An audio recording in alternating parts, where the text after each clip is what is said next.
Yo digo, los argentinos somos mejor para odiarnos que para amarnos.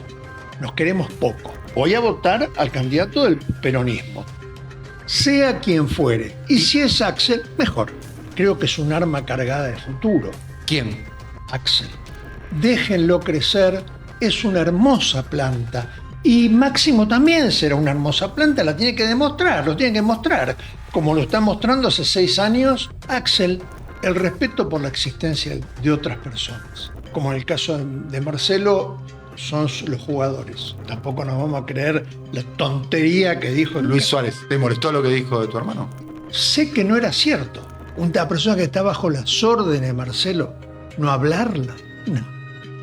Eso no es cierto. Te jodió el tema, ¿eh? Me molestó la mentira. ¿Te molestó la mentira? Sí, la mentira. ¿Qué le admiras a tu hermano? La determinación. Javier Gerardo. Tiene mucha determinación, ¿eh? Una cosa es ser el guapo y otra cosa es ser guapo. Vamos a ver cuando sople el viento. Hay muchas cosas de Javier Gerardo que responden al que yo conocí. Ahora, había aspectos de sus sentimientos que yo no conocía. El Javier que yo conocí no era rencoroso, no era vengativo. Era más bien lo contrario de todo eso. Me resulta un poco chocante no sentir el respeto y el afecto que sentía por una persona que sigue siendo el mismo ser humano. ¿Qué pasó? Es el poder quien lo distorsionó y yo no le voy a hacer el favor a Javier Gerardo de considerarlo un loco. Hay que hacer frente a otras descalificaciones. ¿Cuál? Hambreador, desarticulador de las riquezas de la República Argentina, violador de la soberanía nacional. ¿Por qué se lo voy a regalar diciendo, no, vos sos un loquito? No, para nada. No lo considero un loco. Que le cueste más caro. ¿Cómo? Que le cueste más caro.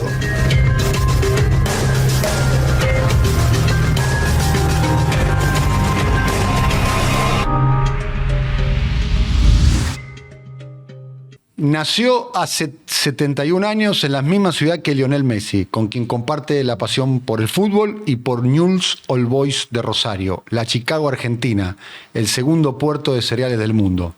Militante peronista en los años 70, fue canciller en la presidencia de Néstor Kirchner, luego diputado nacional y más tarde candidato a gobernador de su provincia, Santa Fe. Además de su trabajo político, es abogado constitucionalista, escritor y poeta, casi un político del siglo XX o el siglo XIX. Desde marzo de 2013, últimos años del gobierno de Cristina Fernández de Kirchner, hasta abril de 2017, mitad del gobierno de Mauricio Macri, se desempeñó como presidente ejecutivo de Aeropuertos Argentina 2000, la empresa que controla los aeropuertos más importantes de la Argentina, creada por Eduardo Eurnequian.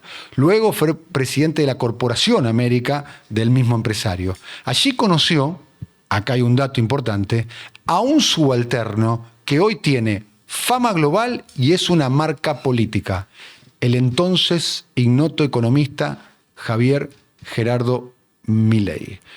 Bielsa Rafael Antonio. Rafa, primero muchas gracias por venir. Hacía mucho que tenía ganas de tener este diálogo con vos públicamente.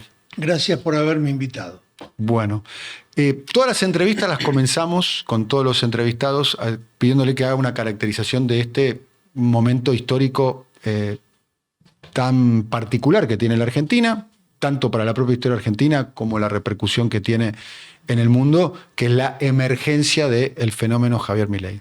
Acá hay un pequeño detalle, que vos sos, no el primero, porque hemos entrevistado a otros, a Diego Giacomini, a Carlos Malatón, pero vos sos uno de los pocos que conoce a Javier Milei, porque trabajó con vos, porque fue un subalterno tuyo cuando estabas trabajando en Corporación América, en la precuela, antes de que Javier Milei se lance a la política y antes de que Javier Milei se transforme en un personaje público como lo es, ya no de escala nacional, sino de escala global.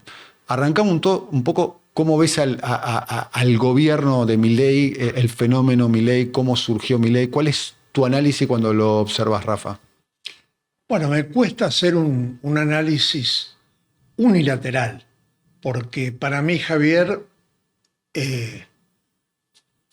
responde a muy diversas preguntas.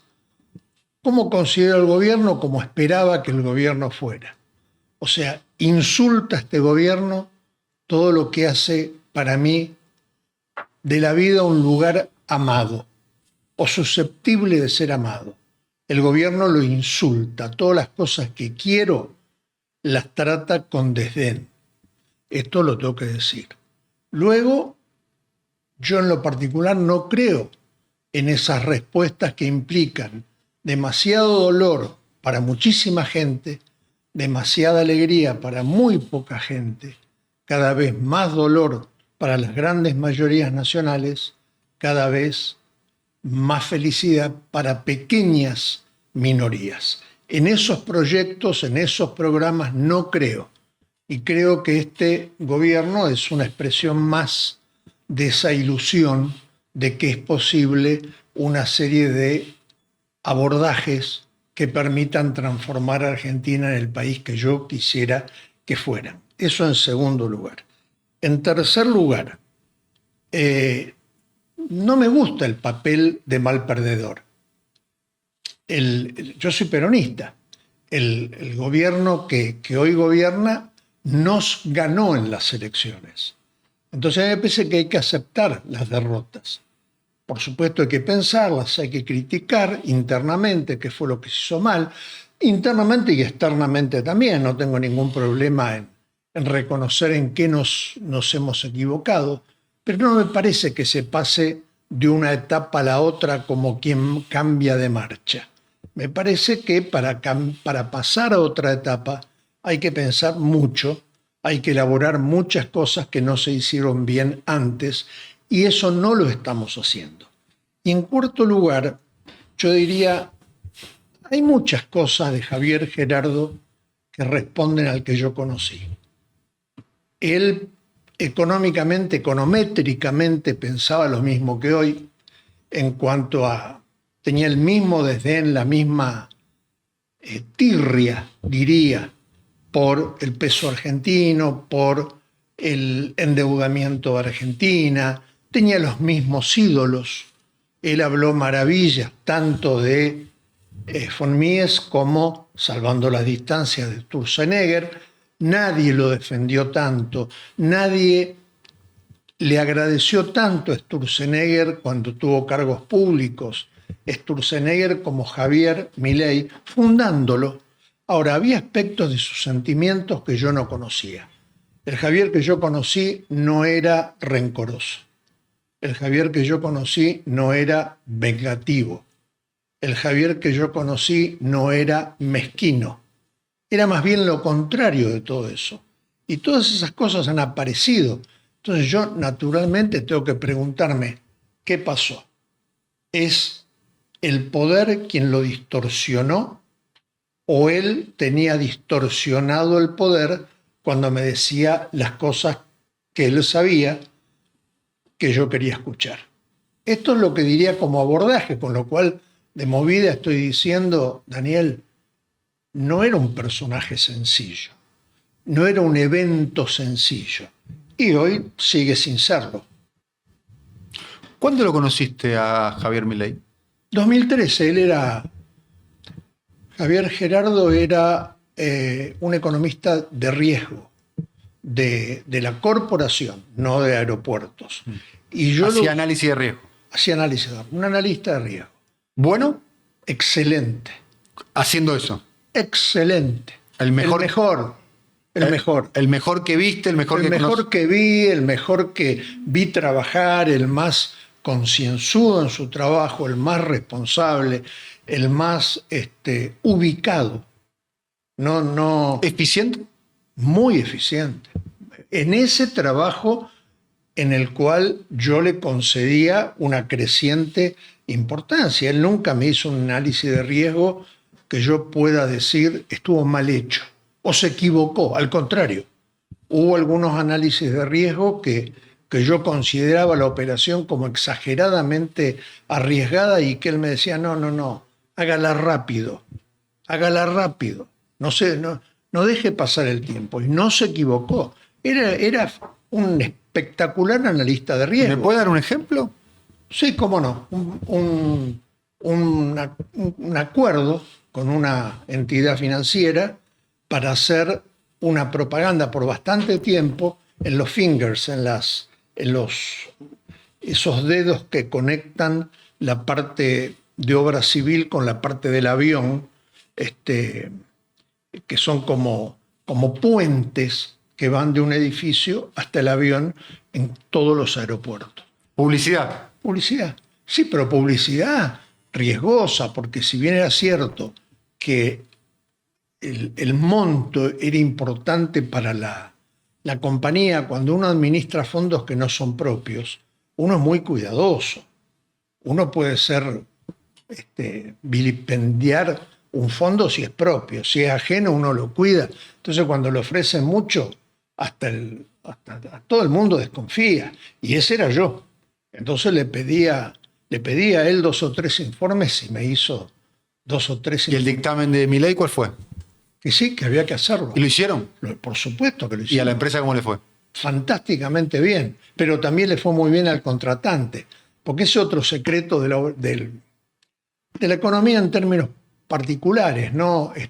Nunca es que a uno le va fantástico y a otro le va mal. Eso no dura.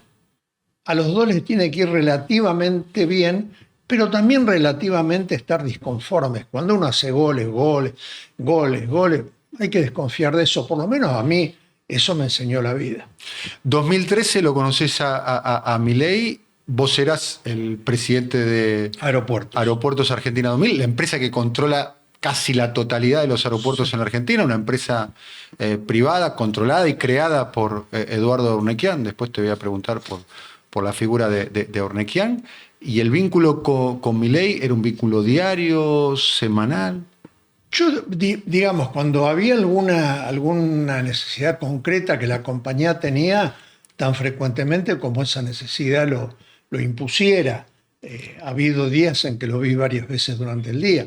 Habitualmente, en la época en la que fui presidente de aeropuertos y también cuando fui designado presidente a cargo de la empresa controlante de aeropuertos, entre muchas otras empresas, que es Corporación América, lo veía una vez por semana. Siempre hablábamos. A mí me resultaba muy útil las cosas que él decía sobre la Escuela Económica de Viena, ¿no? Yo aprendí mucho de las cosas que Javier De la escuela austríaca. De la escuela austríaca. Yo le preguntaba, ¿pero esto quién lo explica? ¿Y esto quién lo dice? Y él era muy generoso en términos intelectuales, y por eso digo que desde el punto de vista intelectual yo le tengo una enorme gratitud. Por eso me resulta un poco difícil ver desempeños de él en la actualidad, porque me resulta un poco chocante no sentir el respeto y el afecto que sentía por una persona que sigue siendo el mismo ser humano. ¿Vos sentías en aquel momento, cuando era un subalterno y trabajaba con vos, respeto, admiración, afecto, cariño? No, admiración no, respeto, afecto, cariño. Cariño. Sí, sí. ¿Te tomabas un café cada tanto? ¿Te tomabas un mate? Sí, un café. Café se lo presenté a mi hijo mayor, a Laureano, se lo presenté a otros chicos con los que estudiamos, con los que conversamos sobre política internacional. Era muy atractivo, una escuela de la cual se sabía muy poco, se había estudiado muy poco en Argentina, él sabía mucho. Bueno, aunque yo no compartiera ninguno de sus puntos de vista, me parece que el conocimiento y también el gobierno o digamos, el liderazgo respecto de un grupo de gente consiste precisamente en tener una imposición que no provenga del autoritarismo, que provenga del respeto a otra manera de pensar, aunque uno no la... Me estoy acordando ahora de una vez que le dije, pero Javier Gerardo, eso que usted me está diciendo es inaplicable en una economía como la Argentina. Dice, pero usted me habla desde la política. Yo le estoy hablando de la academia. A mí la política no me interesa. En lo más mínimo. Tengo desprecio por esa vida. En cambio, me gusta la academia. Y eso me lo hacía muy respetable. Quizás ese desprecio por la política fue la proteína que lo llevó a ser lo que soy, ¿no? Es posible, pero son dos dimensiones distintas. Daniel, una cosa es la dimensión de cómo uno logra algo el resto considera importante. Que el resto considera importante. A veces hay personalidades que consideran importantes cosas que lo son para los demás, no tanto para uno. Les gusta, ¿no? Una vez una señorita me dijo, yo le dije, ¿por qué viniste vestida así? Y ella me contestó, nosotros no nos vestimos para gustarles a ustedes, nosotros nos vestimos para quitarle autoridad a las demás. Eso te dijo esa Sí, señorita. yo me quedé pensando en eso, ¿no? Porque era muy profundo, era un razonamiento que me parecía profundo. Que hay señoritas que se visten para desairar a otras señoritas, no tanto para agradarle a su compañero. Bueno, hay seres humanos que también toman caminos que tienen que ver con apropiarse de cosas que a ellos les gustan menos esas cosas que lo que les gusta, lo mismo a los demás. Entonces es como si dijeran, bueno, lo que estoy haciendo es hacerle callar la boca a un montón de gente. Pero no porque a mí me guste, sino porque se callan la boca. Conmigo se callan la boca. Son cosas que pienso, Daniel, nunca las hablé con él. Lo que sí puedo decir es que él era una persona muy distinta, desde el punto de vista afectivo, en aquel momento de la conclusión a la que puedo llegar hoy, viendo las cosas que dice, verlo hacer las cosas que hace, etc. Lo conoces en el 2013, el analista de riesgo del Grupo América. ¿Y cuándo fue la última vez que tomaste contacto con Milei? Creo que un par de días después telefónico fue, un par de días después de que ganara la presidencia. ¿Lo llamaste vos? ¿Te llamó? No, me llamó gente de él y después nos conectó. Te llamó gente de él. O sea, Sí. en algún momento el presidente electo Javier Milei dijo, llamen al Rafa Bielsa que quiero hablar con él. Habrá dicho. Sí. Y te pusieron en contacto. Ese diálogo O fue... alguien le habrá dicho a él, ¿por qué no lo llamás a Rafael? No sé, no hablamos de eso. ¿Te puedo preguntar cuál fue ese diálogo, Rafa? No sería elegante que lo contara, pero sí lo que puedo decir es que fue un diálogo muy afectuoso. Muy afectuoso. Sí, sí. Bueno, desde el sentimiento que siempre habíamos tenido el uno por el otro. Lo que pasa es que, bueno, a mí me toca, es difícil, ¿no? Porque un tipo por el cual sentías respeto, al cual le tenías cariño, de repente decir todo lo que hace me ofende. Y se transformó, tiene sentimiento o expresa modalidades que antes no expresaba. Es difícil decir eso, porque no es que uno modificó el pensamiento en función de una relación bilateral. Yo modifiqué mi análisis en función de una relación multilateral, que es la de él con los argentinos. Y vos formás parte de eso, además. Hay que decir, porque quizás es que vos sos... ¿Cuándo empezaste a militar, Rafa? Sí, a los 15 años. A los 15 años empezaste a militar en Rosario, fines de la década del 60, Sí. principios de la década del 70. Sí, fines del 60. Fines de la década del 60. Vos sos básicamente, si yo tuviera que poner una sola definición tuya, yo pondría militante político. Sí. La única. Vos sos abogado, sos poeta, sos escritor, fuiste canciller, Y en fuiste aquel diputado. momento músico. Músico. Sí. Muchos años músico. Estudié música. Me ganaba la vida. Estudié la carrera de Derecho haciendo música. Pero sí, militante político. Bien. Y todas tus ideas políticas, lo que te constituyen a vos como militante, casi están en las antípodas del despliegue del gobierno de el Javier otro Milei. lado. Claramente, o sea... En el otro lado. Lo único que puedo decir es que yo no puedo decir que él deteste a la Argentina. Él detesta o a los argentinos. Él detesta una manera de afrontar los problemas que algunos dirigentes políticos tienen. No es que le falten razones para no querer esa forma de hacer las cosas. El problema es con qué las intenta resolver, con qué intenta suprimir y suplantar las cosas que nosotros no hicimos bien. Ese es para mí el problema. El desdén, el desprecio.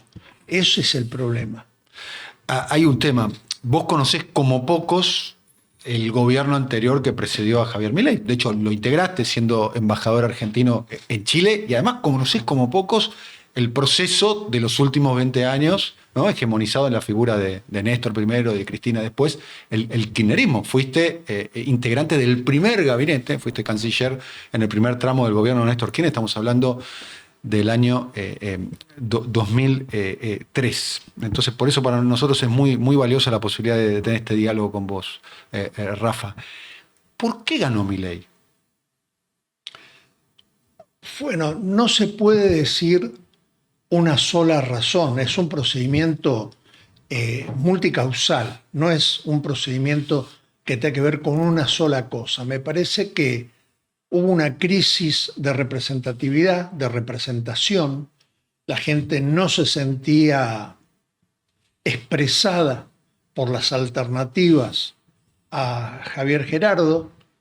Él tenía una pregnancia como figura política, un poder de atracción como figura política que en un momento determinado fue muy poderosa, muy mediática, muy carente de algunas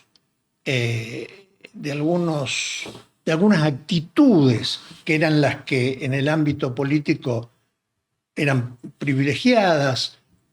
Se dio una serie de cuestiones, como pasa siempre, ¿no? Hay una serie de cuestiones que genera a un liderazgo, no es al revés. Los grandes liderazgos pasan a ser grandes. Las condiciones preceden al liderazgo. Sí, luego, si el liderazgo es un gran liderazgo, multiplica esas condiciones. Yo, por ejemplo, creo que el Néstor Kirchner, que obtuvo el 22% de los votos en el 2003, era en el conocimiento popular menos importante de lo que llegó a ser. ¿Por qué? Si bien tenía algún nivel de importancia, un voto de cada 5, luego él con su desempeño hizo aumentar las expectativas mucho más allá de lo que cualquiera. Bueno, reformuló el sistema político. Nada menos. Nada menos. Nada menos. Generó un proceso de gobernabilidad muy larga. Hagamos un punto ahí. Sí. Después vamos a volver. Néstor Kirchner, ¿cómo era como jefe, como presidente? Vos estabas en un lugar, además, de una enorme sensibilidad, como la Cancillería. En un momento, acá estamos viendo fotos que te vemos a vos ahí con Chávez, con Lula, en un momento muy virtuoso de las relaciones internacionales en la región. ¿Cómo era el día a día con Néstor? ¿Cómo era ese vínculo? Y yo me siento tan orgulloso de esos 3 años de mi vida, Daniel. Tengo tanto cariño, tengo tanta gratitud. Era un jefe fantástico para un vasallo como yo. Como dice Mirá, acá estás con Chávez. No me hagas ver porque me da mucha tristeza. Como dice el Cid Campeador, ¿no? Qué magnífico vasallo si tuviera un buen señor. Si yo hice algo bien fue porque tenía un jefe del cual... ¿Néstor te hizo mejor? Sin duda. Sin duda. Sin duda. Sin ningún lugar a duda. Era mucho más práctico que yo. No andaba con vueltas, no andaba con melindres. Me decía las cosas. Tenía claro qué quería que yo hiciera. Al revés, si de algo me arrepiento en algunos momentos de mi vida actual es de no haberlo satisfecho más, de haber sido contradictorio con algunas cosas que... ¿Le discutiste algunas cosas? Sí, todo el tiempo. ¿Vos? Sí, todo el tiempo. Y vos decís ahora fueron berrinches. No digo que fueron berrinches, digo, pero debía haber tenido otra grandeza. Yo debería haber tenido otra grandeza. ¿Él aceptaba la discusión? Sí. Todos esos manierismos, no quería que lo contradijeran, no te dejaba hablar, no le gustaba escuchar, todas imbecilidades. He conocido pocas personas, que se interesaran tanto por lo que otro podía decir como él por lo que uno podía decir. Doblemente importante, no es que eso implicaba que al final del túnel te daba la razón. Hacía lo que quería, pero te escuchaba. Tomaba en cuenta tu opinión. Absolutamente, te preguntaba, te ajustaba y decenas de ocasiones me demostró con preguntas muy, muy pertinentes que yo estaba equivocado, que yo le estaba planteando algo que, mira, una vez hay una escena en la película Nixon, es una gran película de Oliver Stone, un gran Extraordinaria tratado película. de ciencia política, Sí. extraordinario. Entonces, en un momento determinado, Nixon dice, hablando con Kissinger, Que era su secretario de Estado, era ¿no? su secretario de Estado, era más que un secretario de Estado. Claro. Él le dice, creo que estaba ya por renunciar Nixon, y le dice, vos te tenés que quedar en la Secretaría de Estado, cosa que hizo Nixon. Porque ¿sabes qué pasa? Muchos ven la parte del cuadro. El único que ve el cuadro completo sos vos. Le dijo Nixon a Kissinger. Nixon a Kissinger. Y yo creo que Néstor era eso. Néstor veía el cuadro completo. De todas las cosas que hablábamos, que discutíamos, la cuarta cumbre, todas las negociaciones multilaterales en materia económica que llevamos adelante. Vos eras el canciller de Mar del Plata. Claro. Fui el presidente. Néstor me dejó presidir a mí la parte final de la cuarta cumbre, la parte donde hubo que ordenar el desorden que se había armado. Bueno, Esa cumbre es histórica para la historia de América Latina. Histórica, ¿no? sí. Yo soy sincero, hay veces que uno se da cuenta lo históricos que son algunos momentos cuando están sucediendo. Y otras veces hay otros momentos a los cuales el paso del tiempo los hace mejor. Yo no me di cuenta cuando me tocó vivirlo, a pesar de que fui el presidente de esa cumbre que cerró la cumbre, 6 de la tarde de ese sábado. Yo no me di cuenta de la grandeza y del lugar histórico que tenía. Sí me di cuenta, por ejemplo, de cuando Néstor logró la cancelación de la deuda con el fondo, pero no me di cuenta de la cuarta cumbre. Después me fui dando cuenta con el transcurso del tiempo. Él no, ¿ves? ¿El qué? Él no. Ahí acabas de poner la charla en un punto muy interesante. Él veía el futuro antes de que acaeciera. Néstor. Claro. Yo no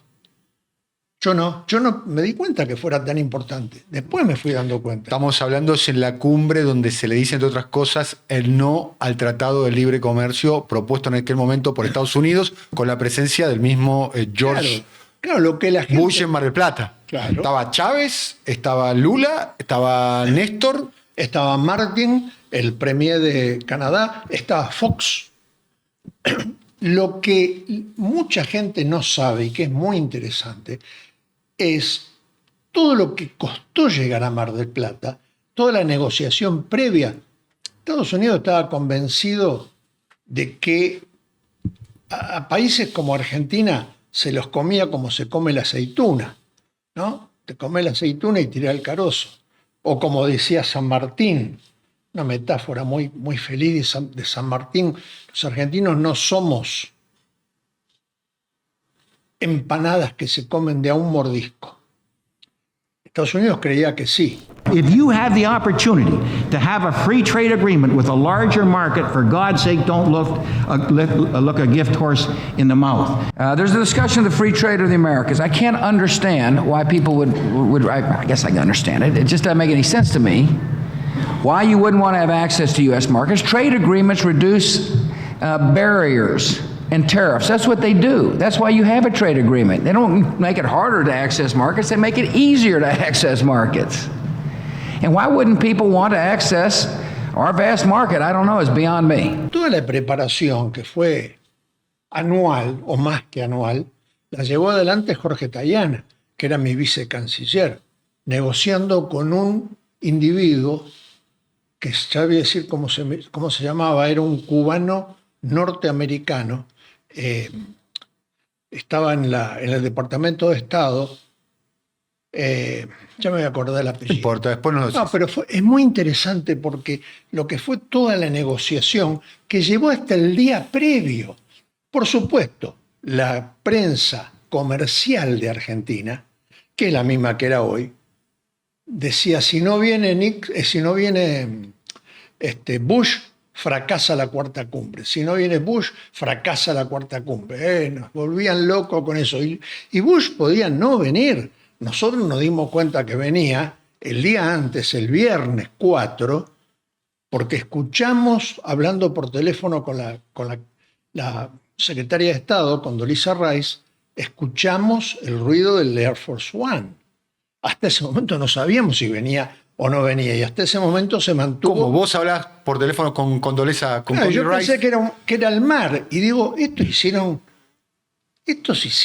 ¿Y escuchaste el ruido de las turbinas?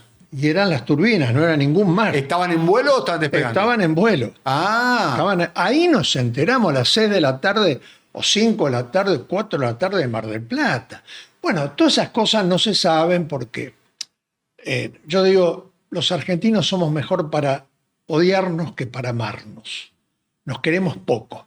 Entonces las cosas lindas, las cosas de las cuales te puedes sentir orgulloso, no sé si orgulloso, por lo menos donde diste la talla, ¿no? Esas cosas nadie las comenta. hay un momento, vamos a introducirnos un poco en esa época y hablar de tu paso como canciller. Este es un momento muy virtuoso de la historia argentina, a nuestro modo de ver las cosas, de la historia de la región, ¿no? Sin duda. Lula, Chávez, Tabaré, bueno, había un gobierno socialdemócrata ahí en Chile, existía la posibilidad del proceso en Bolivia con Evo Morales. Ese momento no se volvió a repetir, ¿eh? No, porque a mí me parece que era un tejido recién nacido. No era un tejido que envejeciera, ni siquiera un tejido que estuviese en su madurez. Nacía. Entonces hubo un encuentro entre la historia, entre cada uno de esos liderazgos. Eran liderazgos infrecuentes. El primer Lula, o un Lula con un par de años, Chávez, que tenía un poco más, pero todavía Venezuela no había sido asolada por los castigos económicos de Estados Unidos. Estaba todo el mundo más joven, ¿no? Entonces a mí me gusta recordar eso, esas voces, lo que hizo en esa tarde, que la tengo, a pesar de que, fíjate una cosa, yo conservé los tres videos en los cuales tengo grabada esa cuarta cumbre con imagen y sonido. El sonido no se escuchaba afuera, solo se escuchaba por adentro. Por una cuestión de respeto para que cada uno pudiera decir lo que pensaba. Y yo los conservo a los tres y nunca los pude volver a ver, por la tristeza que me da verlo a Néstor, ¿no? Ver lo joven que estaba, lo convencido que estaba, era una cosa maravillosa. Bueno, en esa tarde lo que hizo Chávez. Contame de Chávez. Mira, otro mito de alguna parte cultural de la Argentina. El Chávez carente de recursos culturales. Chávez, en esa reunión, tenía 6 o 7 libros arriba del escritorio, una taza como esta llena de lápices que él cortaba con un sacapuntas, y mientras escuchaba hablar, escribía. Me acuerdo que pidió la palabra, yo se la di. Hay una tragedia en esos encuentros, y es que más difícil que combatir contra el gremio de los camioneros es combatir contra el gremio de los traductores. A las 6 se termina la traducción. Entonces yo sabía que arrancaba a la 1. Ahí Néstor me dijo, presidís vos, y que tenía 5 horitas, no tenía más. ¿Es poco eso? Sí, muy poco, había más de 30 países representados, todos iban a hablar. Después de la mañana en la que se había complicado todo, imagínate. Y entonces, empieza a hablar, le doy la palabra a Chávez, empieza a hablar Chávez, y a los 10 minutos le digo, bueno, muchas gracias, pues tenemos el mismo, él se llamaba Hugo Rafael y yo me llamo Rafael, o sea que él me decía tocayo. Y entonces me dice, no, tocayo, no, yo recién empiezo a hablar. Le digo, pero, presidente, si no, no va a poder hablar el resto. Es que si yo no hablo, me ahogo. Me ahogo. Bueno, y era así. ¿Y cuánto habló? Habló media hora porque empezó con todos los países del CARICOM, que son países El Caribe. del Caribe, sí, del Caribe, uno por uno. Uno por uno. A todos les daba combustible, a todos les daba créditos.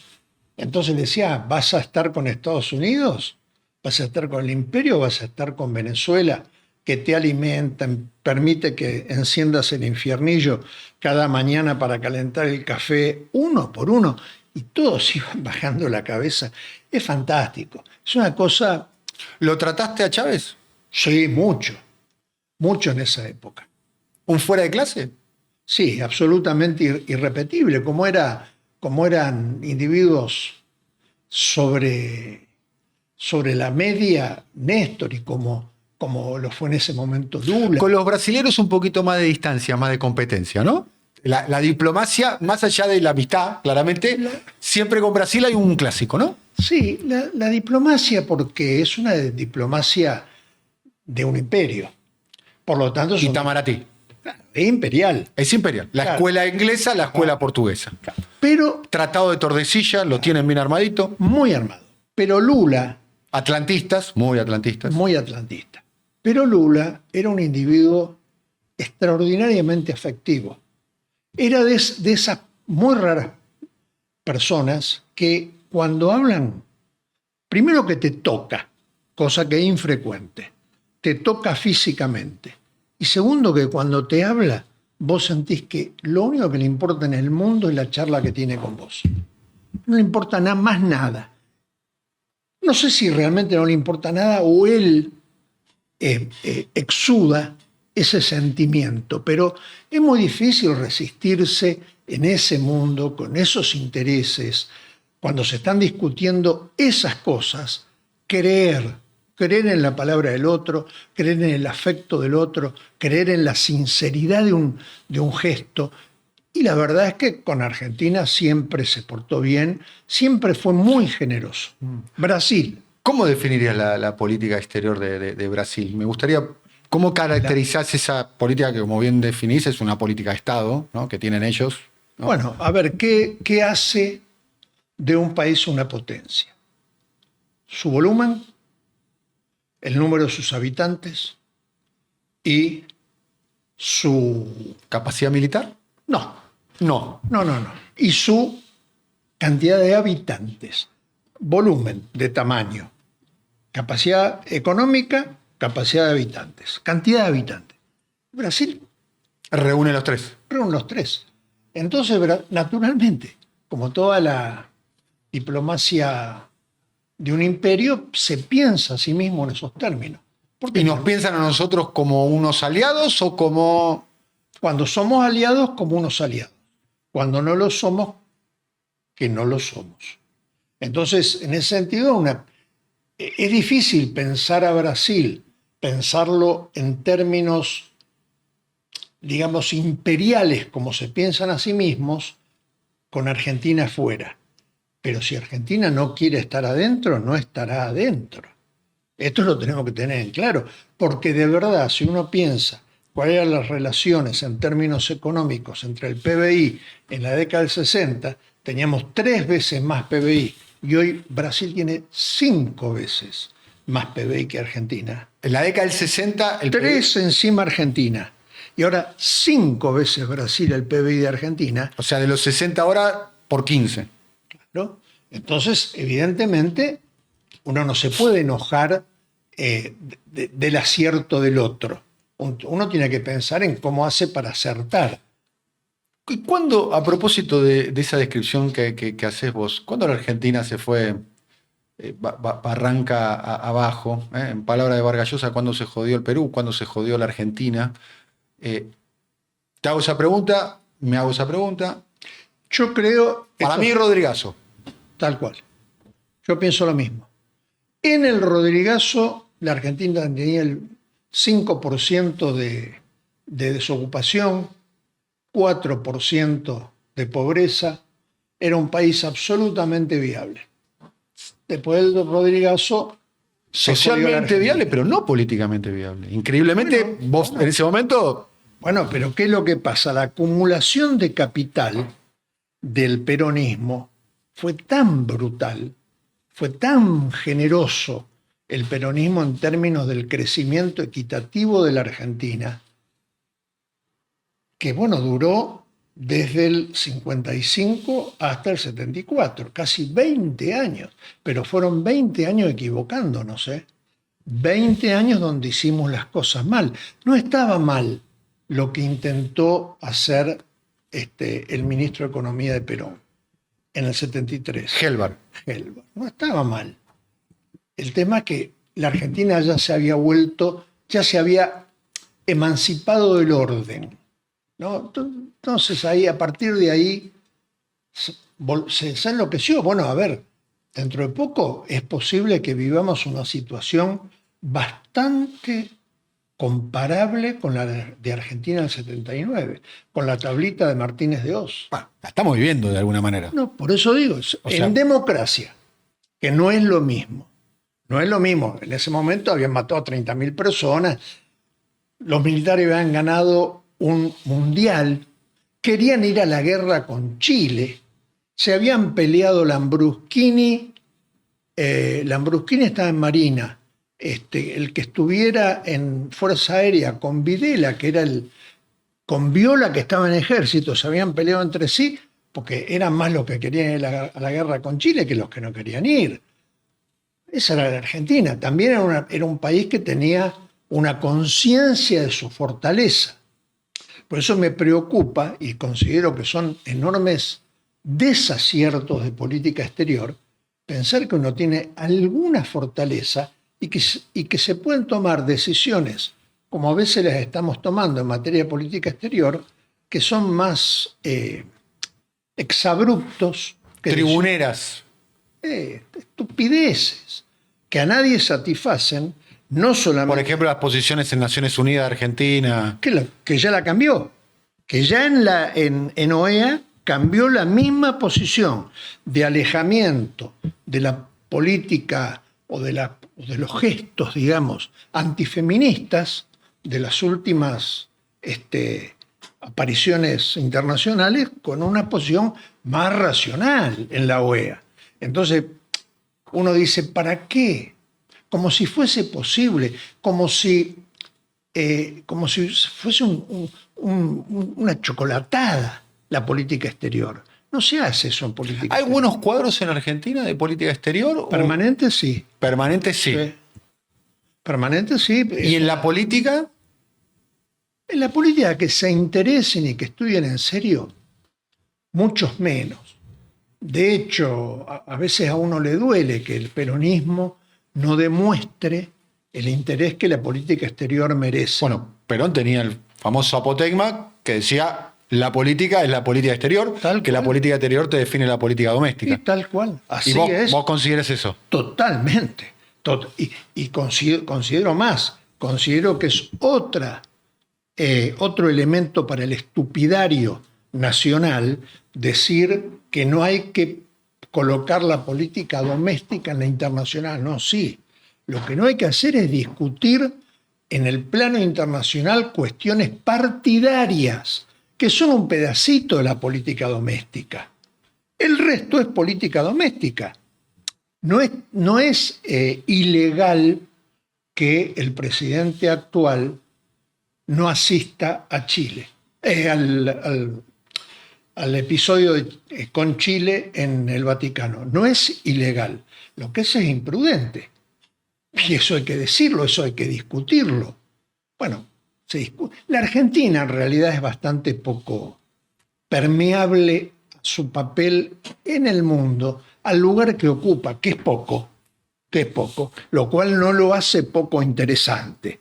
Es poco porque el país ha disminuido, pero tiene una importancia, y la misma importancia que mencionaba Perón.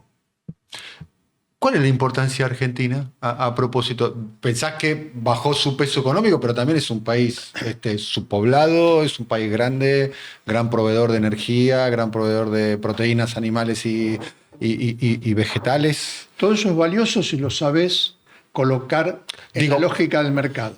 Ni hablar de la potencialidad que tiene con minerales raros, litio, cobre, que va a ser una gran demanda en el futuro, el cobre, una gran demanda. Ni más ni menos, pero yo lo que digo es dónde están los capitales necesarios para transformar todo eso en activos que no perjudiquen ni a las provincias, ni a los argentinos, ni a la patria, ni al poder central. ¿Dónde está? Y que deje una plusvalía también social, ¿no? Trabajo, riqueza distribuida de otra manera, transporte, todo lo que hay, inversión en obra pública para cruzar hasta los puertos chilenos. No se puede ni hablar. Bueno, a propósito, vos trabajaste en el grupo Ornequian. Ornequian tenía un proyecto que era perforar la cordillera de los Andes con un tren para que las exportaciones argentinas salgan al Pacífico. Muchos dicen el siglo XIX, el siglo XX fue el siglo del Atlántico, el siglo XXI es el siglo del Pacífico. De hecho, las economías que más crecen, y las economías probablemente este siglo, el siglo XXI, va a terminar, y las economías más fuertes del mundo van a ser las economías de Oriente, del Pacífico. Vos estabas con ese proyecto, ¿no? Con el Grupo América. Ahí empecé. Con Milei. Claro. Compartiste muchas horas de vuelo con Milei. No, pero Milei viajó también, ¿no? Milei estuvo muy articulado. Sí, pero eso no sé bien. No quiero decir que no es cierto, pero nunca fue conmigo. No. Nunca. Yo no viajé con Javier Gerardo ni hasta Lanús. Pero Ornequian sí estaba detrás de ese proyecto, ¿no? Eso es lo que te iba a comentar. ¿Con financiamiento de Rusia en algún momento? No. Por eso, hay veces que hay individuos que piensan en proyectos que son demasiado para aquellos que se beneficiarían en primer lugar de ese proyecto. Yo siempre creo que ese tren, ese túnel, era demasiado para la Argentina y que no fue entendido. Mirá, no había que poner un centavo porque lo financiaban las empresas que conformaban la asociación que iba a construir el túnel. Había empresas de Japón, había empresas de los Estados Unidos, había empresas alemanas, había empresas austríacas, había empresas argentinas. El proyecto en sí. ¿Los chilenos querían? Que por supuesto que querían. ¿Sí? Ahora, claro. Ahora, si un gobernador, gobernador de San Juan, vamos a suponer, no quería ese proyecto, que no es el caso, pero vamos a poner el gobernador de Neuquén, no quiere ese proyecto, pero la presidencia del país sí quiere el proyecto. Lo que tenés que hacer es sumar al gobernador de Neuquén, porque es una parte del todo. Bueno, no te tenés que meter en la interna. Acá te metían en la interna. Te decían, no, porque San Juan no está de acuerdo con Neuquén. Neuquén no está de acuerdo con La Rioja no está de acuerdo con Catamarca. No, para eso está la política, para acordar esos pequeños... ¿Hubiese sido bueno para Argentina eso? Extraordinariamente bueno, no te quepa ninguna duda. Como sería bueno el paso de Agua Negra, aunque tenga los problemas que tiene. Como sería bueno un proyecto mayor en el cruce de los Andes como extensión de Mendoza. Todo lo que se haga en materia de integración. Todo es bueno. En Asia-Pacífico está el futuro. No es una tontería. Indonesia, ¿no? Es el país. Está todo. Está Malasia, está Indonesia, está Vietnam. Ni hablar China, ¿no? Hay que leer lo que son los dos diarios centrales de Chile, que son La Tercera y El Mercurio, y ver cuánto tocan esos diarios la política internacional y la cuenca Asia-Pacífico. ¿Y cuánto lo toca? Todo el tiempo, tercera parte. La tercera parte de esa. Y eso te da una familiaridad con el exterior de la que nosotros carecemos. La Argentina carece de esa Tenemos algo medio aldeano en la Argentina, ¿no? autorreferencial. Completamente, ¿no? Totalmente. Yo estoy, por ejemplo, asombrado con lo poco que se conoce en la Argentina de la política de Brasil, que es por ejemplo, el desconocimiento que hay, ni hablar del público en general, sino de actores políticos que no conocen. Y la política de Chile, todavía hay gente que te dice la extrema izquierda de Boric. Pero eso es no tener idea de lo que se está hablando. No tener idea. ¿Entendés? Entonces, yo lo que digo es lo siguiente. A veces también un poco de modestia sienta bien. Te voy a contar una confidencia. Yo escucho a la mañana, cuando me despierto temprano, escucho Radio Bio Bio. Es mi radio. Es una radio chilena. Chilena. Bien. ¿Por qué la escucho? Primero, por el nivel. ¿Es buena? Muy buena. Segundo, por el respeto en los reportajes. Nadie le falta el respeto a nadie. Nadie grita. Nadie se hace el vivo. El que pregunta, pregunta. El que contesta, contesta. El que pregunta no se hace el banana. El que sabe más que el que contesta. Cuando el que contesta no sabe, dice, no, eso no lo sé. Eso lo debería hablar con fulano de tal. Es una radio de una realidad hipermedida, Daniel. Todo está medido.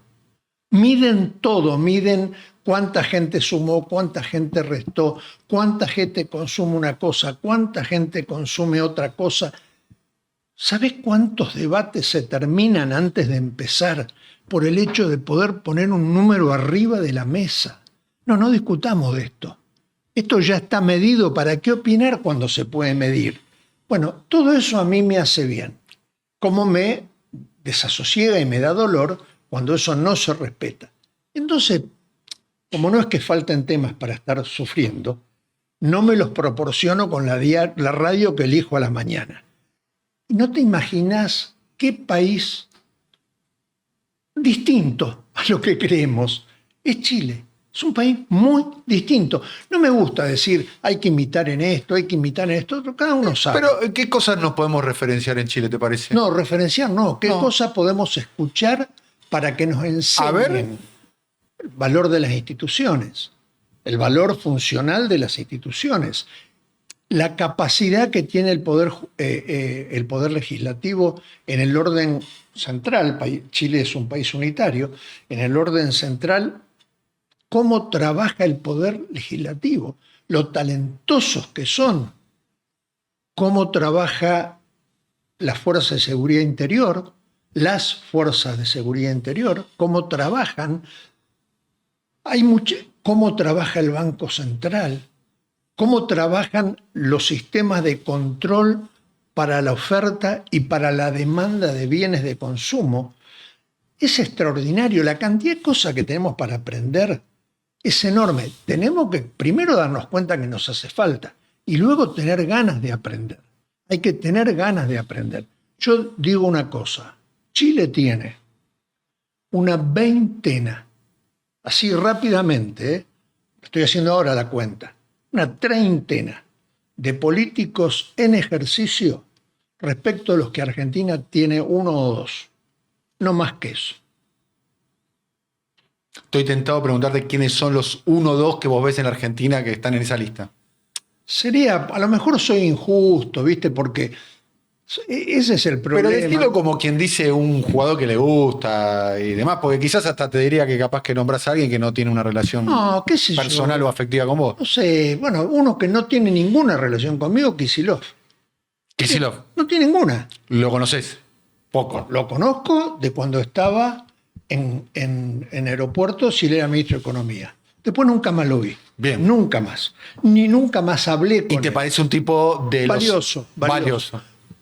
Si pudiera hacer algo que lo cuidara, que no lo lastimara, que impidiera que él haga cosas que pueden ser dañinas para otros, aquello en lo que le pudiera dar una mano se la daría, porque, como decía Cernuda, el poeta, creo que es un arma cargada de futuro. ¿Quién? Axel. Axel es un arma cargada de futuro. Un arma en términos políticos. Sí, claro.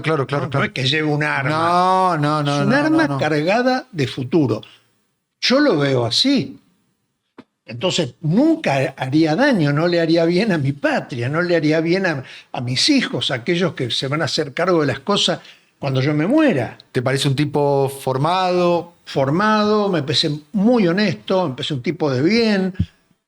Hablo como cualquier argentino podría hablar, porque no es que tengo un... ¿Te dan ganas de votarlo eventualmente? Si es el candidato del peronismo, no te quepa ninguna duda. ¿Que votás a quién? Si Axel es el candidato del peronismo, Axel. ¿Pero qué duda te cabe?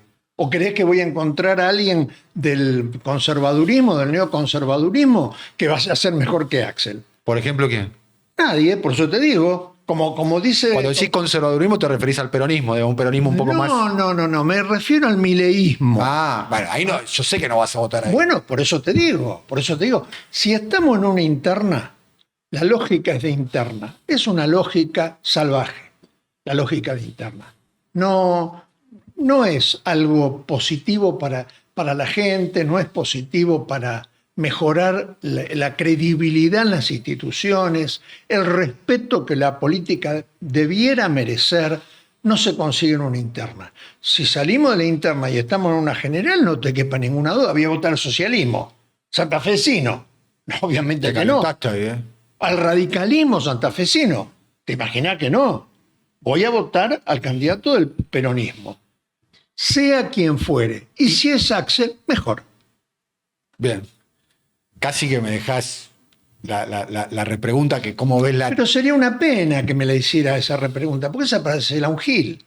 Porque ¿para qué me vas a meter en una charla que es la charla en la que está todo el mundo? No, que entonces que Cristina está enojada, que Máximo, Cristina... Esa es una tontería. Yo lo que digo es vivir y dejar vivir. Déjenlo crecer, es una hermosa planta. Y Máximo también será una hermosa planta, la tiene que demostrar, lo tiene que mostrar, como lo está mostrando hace 6 años Axel. O vamos a negar eso, o vamos a negar que renovó la gobernación de la provincia de Buenos Aires, o vamos a renegar, vamos a quitarle el mérito de haberse recorrido en un Fiat 600, no sé qué autito. Un Clio. En un Clio, toda la provincia. Tengamos alguna vez en la vida un rasgo de generosidad. Esto es lo que digo. Un rasgo de generosidad muchas veces implica decir, guarda que yo, acá no está la mía. Viste que esa frase que nos gusta tanto, la tuya está. No, acá no tengo ninguna. Hablo como una... La tuya está. Sí, viste que es una frase que sí. No, o ¿dónde está la mía? Sería o ¿dónde está la mía? Está la mía. ¿No? Que nunca se dice en un español digno, se dice, la tuya está. Sí. O ¿dónde está la mía? Claro, no lo estás diciendo en rosarino. No, lo estoy diciendo en porteño. En porteño. Bueno, todas esas cosas me fastidian de la política aborigen. Vos fuiste bastante generoso a lo largo de tu vida política, ¿o no? Sí, muy generoso porque... Vos fuiste un tipo medio como que, a ver, Sí, en algún momento no anduviste pidiendo cargo. Sí, Néstor me dijo eso un día. Me dijo, vos no entendés nada del poder. ¿Por qué le digo, Néstor? Vos abrís mucho la actividad. Digo, ¿y eso qué tiene de malo, Néstor? Me dijo una frase extraordinaria. Me dijo, el poder es uno, Rafa. Uno solo. Si uno lo divide, se queda con menos. Y es una extraordinaria verdad que la desarrolló teóricamente un abogado francés, Carré de Malberg, a comienzos del siglo XX. El poder es uno. No hay un poder legislativo, un poder ejecutivo, un poder judicial. Hay un poder con una función ejecutiva, una función legislativa, una función judicial. Y lo que me dijo Néstor 100 años después. Muy bien. ¿Puedo cancherear un poco? Todo lo que quieras. Bueno, yo cuando trabajaba en CQC y lo entrevisté a Fidel Castro, le pregunté, ¿no? Yo me quería hacer gracioso, así como contabas vos hace un rato. Y le pregunto, comandante, ¿cómo se hace para estar 40 años, en ese momento 40 años en el poder? Y él levantó el dedo así, bueno, estaba Fidel. Chicos, yo hace 40 años que estoy repartiendo poder. Y siempre me quedó Bueno, te voy a contar algo que sucedió y luego te voy a contar algo que me sucedió a mí con Fidel. Lo que sucedió es que una vez una periodista le preguntó, te lo cuento porque es una anécdota que se cuenta al revés, le preguntó a Giulio Andreotti en Bari, dice, pero dígame una cosa, Andreotti, tantos años en el poder, ¿no desgasta el poder? Y Andreotti dijo, no, la que desgasta es la oposición, no el poder. Y lo que me pasó a mí, un día me pasó a buscar por La Habana. Fidel. No, Fidel, y la gente que colaboraba con Fidel. Me llevaron a una de las casas de Miramar o de Siboney. Hay que decir que Fidel no vivía en ningún lado, vivía en todo. Vivía en todos lados. Vivía de noche, además, ¿no? Mucho de noche. Eso es lo que quería contar. Tenía hábitos de guerrillero, ¿no? Nos sentamos en una enorme mesa donde no había nada. Había agua y café. Y empezó a hablar Fidel y yo le preguntaba, llegamos 10 menos cuarto, 12:30. Yo dije, bueno, comandante, muchas gracias. Ya ha llegado la hora de que le dejemos de hacer perder el tiempo. Y me dice, chico, ¿tú tienes hambre o tienes sueño? Por lo tanto, si quieres, vete a comer o vete a la cama. Yo estoy recién calentando los motores. Y nos tuvo hasta las 7 y no se levantó para ir al baño. Un superdotado. Gran conversador y mucho, la precisión del dato, ¿no? El nivel de precisión del dato de Fidel Castro, ¿no? Una cosa extraordinaria. Yo le preguntaba cosas de Sierra Maestra. Me decía, pero no me interrumpas. ¿Por qué? Porque me haces preguntas sobre lugares y yo me pongo a acordarme y me emociono. Y no me tengo que emocionar y no me tengo que poner a acordarme. Déjame que hable tranquilo. Una cosa, fue maravilloso, pero quiero decir, tiene mucho que ver con lo de los 40 años repartiendo el poder, que era mentira, que era absolutamente mentira. ¿Qué va a repartir el poder si no estuvo toda la noche y no dejó hablar a nadie de los que había en esa mesa? Un personaje, una cosa sobrecalificada. Claro, yo puedo reconocer, por ejemplo, que líderes de la extrema derecha pueden haber sobrecalificado. Por ejemplo, por decirte alguno, estoy pensando en este que fue fusilado. Ceausescu. No, español. Primo de Rivera. Primo de Rivera. ¿No? Ahí tenés un líder de la derecha. Falangista, pero protofascista. Pero no, de un cuadro. Sobrecalificaba. Cuadro. Bueno. Cuadro muy importante. El propio Mussolini, ¿no? Bueno, ahí tenemos. Entonces, ¿qué quiero decir? Que también es una enorme mediocridad intelectual descalificar a alguien porque está en la parte opuesta a tu pensamiento. No, entendelo, trata de desvirtuar las cosas que manifiesta argumentativamente. Si el tipo te permite mejorá, ¿no es cierto? Es como si alguien dijera, bueno, no lo voy a estudiar a von Neumann porque fue parte del desarrollo del proyecto Manhattan y de la bomba atómica. No. Estudialo y averigua qué hizo en ese proyecto y trata de ver en qué medida podés sumar algún activo a tu patria, pero no escucharlo, no descalificarlo por la casta y todas estas generalidades que son dañinas y lo único que hacen es enojar al contradictor. Rafa, estamos viviendo un momento del mundo muy particular. Justamente ahora, además, ahora en esta semana, ¿no? Con el triunfo de Trump, dos guerras de una intensidad que no se veían hace años, ¿no? El conflicto en Medio Oriente, que tiene como centro Gaza, pero ya no es Gaza, sino que el Líbano, está involucrado Irán, con lo que eso implica, potencias nucleares, ni hablar lo que sucede en Ucrania, entre la OTAN y Rusia, el triunfo de Trump, como decíamos. Quiero escucharte con atención, porque además sé que sos un agudo analista en ese punto. ¿Cómo estás caracterizando este momento, los diferentes actores el Papa, como fondo, que sé que dicho sea paso, sé que lo conoces y que tenés una gran admiración por él.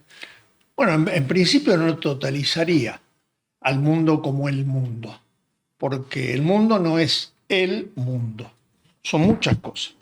En primer lugar, el genocidio al cual el gobierno de Netanyahu está sometiendo a un sector de los habitantes del planeta.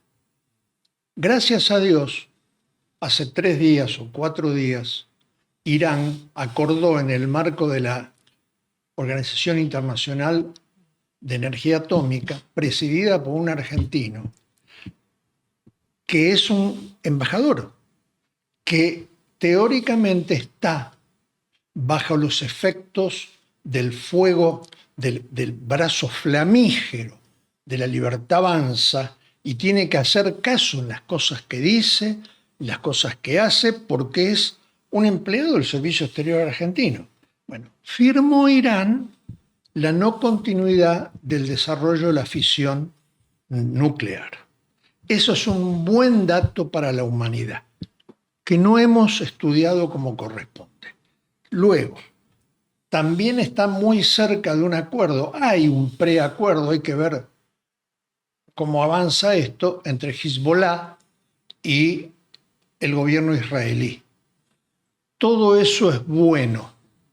Entonces, ahí hay un núcleo de conflicto que pareciera desescalarse en ciertas condiciones. Si tenemos a Estados Unidos enviando, como acaban de hacer, cantidades industriales, cantidades asfixiantes o mortuorias de armas, estamos mal.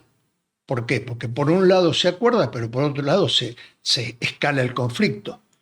Estos dos datos que yo di, que repito, casi no han sido mencionados en Argentina, son de una extremada importancia respecto de un conflicto. Además estoy viendo de nuevo Fauda, que se lo recomiendo a todo el mundo, porque es lo que está pasando antes de que pasara en Gaza. Luego, el tema de Ucrania y Rusia. Nosotros seguimos, en tanto occidentales, con dos grandes imbecilidades. Que Ucrania va ganando en términos bélicos y que Putin es un matón que invadió a Ucrania. No, ninguna de las dos cosas son ciertas. Ni Ucrania está ganando, ni mucho menos, ni Putin invadió Ucrania, sino que el vivo del presidente de Ucrania autorizó que se instalaran en su territorio, en Kiev, concretamente en las afueras de Kiev, instrumentos bélicos que están instalados en Polonia, en Eslovenia, y iban a estar instalados en Ucrania, que ponen en riesgo la continuidad de Rusia. Entonces, hay una cosa que no podés hacer con la bestia. Cuando está durmiendo, déjala dormir. Te aguanta hasta que le haga baru alrededor. Ahora, si la toqueteás mientras está durmiendo, te va a saltar al cuello. Y no han hecho más. La tríada, Ucrania, Estados Unidos y la OTAN, no han hecho más que molestar a esa gente. Provocar a Rusia. Provocarla de algo que no puede dejar pasar. Le hicieron la vivada de Chechenia, la digirió. Le hicieron la vivada de Crimea, la digirió. 20 ¿Hasta cuándo quieren molestar? Y van corriendo la frontera de la OTAN, ¿no? ¿Para qué? Esta es la pregunta que se están haciendo en este momento. Los alemanes, ¿no? Los alemanes por un lado, pero lo más curioso, Lagarde, que es la presidenta del Banco Central Europeo, porque ahí está, esa la de ella, la tuya, ¿dónde está Lagarde? En el Banco Central Europeo. Nada de esto le conviene a Lagarde. Entonces, toda la gente que piensa, yo creo que hasta el propio Sullivan, Jake Sullivan, el especialista en política exterior que tiene que tiene el actual presidente de los Estados Unidos, ni Sullivan piensa que esto sea bueno para alguien. Es una locura, una locura. Ya lo mencionaste a Henry Kissinger, ¿no? Podemos decir el gran geoestratega de los Estados Unidos, ¿no? Ni más ni menos. Y también Bersinski, también, de alguna manera, dos personas que públicamente habían anticipado que había que generar en Ucrania una especie de estado tapón. ¿Es eso? Mirá, yo te voy a decir una cosa, que para no ser autorreferencial. Hay un escritor chileno, se llama Benjamín Lavatout. El tipo escribió 2 libros. Hago mención a uno de ellos, se llama Maniac, el libro. Así se llamó la primera computadora de von Neumann. Yo recomiendo que el que lo pueda leer, que tenga tiempo, que lo lea. Es un libro imperdible. ¿Por qué? Porque a veces la mente humana llega a aspectos del conocimiento que esa misma mente no puede gobernar. Y después cuando empieza la destrucción colectiva, la destrucción recíproca no controlable, todo el mundo se aterra, todo el mundo empieza a llorar. Bueno. ¿Estamos en esa instancia? Y creo que sí. Que estamos dando vuelta.